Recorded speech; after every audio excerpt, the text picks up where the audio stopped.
Welcome to day 2 of our Unplugged series. So glad you guys are tuned in with us today as we go through the month of July, believing that as we unplug in certain areas, we'll plug in with Jesus. So would you work with me today? Where our title today, as we continue our journey in trusting God's promises, is what happens when we begin to trust God. Our scriptures of concentration are Psalm 112, Isaiah 26, verses 3 through 4, and Psalm 119, verse 165. Have you ever done a trust fall? It's an exercise that businesses and sports teams and organizations use to build trust among employees and the people we work with. One person blindly falls by putting all of their trust in the person behind them to catch them before they hit the ground. Learning to trust God's promises, I think, can feel a lot like a trust fall. It doesn't happen by accident. You have to choose to let go. And when you do, you experience God's unmistakable, inexplainable peace. Listen, we all want peace, but too often we look for it in the wrong places. How often do you catch yourself thinking, if I just had this, then I had peace.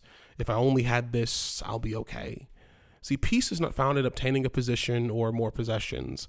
And peace isn't actually always found in the absence of conflict.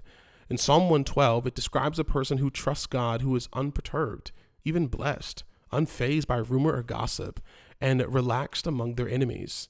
See, I want you to see real lasting peace only comes from trusting God's promises. And the prophet Isaiah recognized this by saying, God will keep you in perfect peace, whose minds are steadfast because they trust in you. Our hearts can remain steadfast because God's promises are always steadfast. We don't have to fear falling because God knows his promises will always catch us. God is a promise maker and a promise keeper. Stand firm in the steadfastness of the promises of God. Let's think about this a little bit. First of all, how do you struggle to find peace? And how do you respond when your world is in chaos? How many times a day do you find yourself fearful of receiving bad news? And where does that fear come from? What's one way that you can think of in the past that knowing that God has given you peace has brought you solace? And what promises do you need to lean into today to find and own that same peace? Hey, listen, if nobody tells you this, you're amazing. So go have an amazing day. I'll see you tomorrow.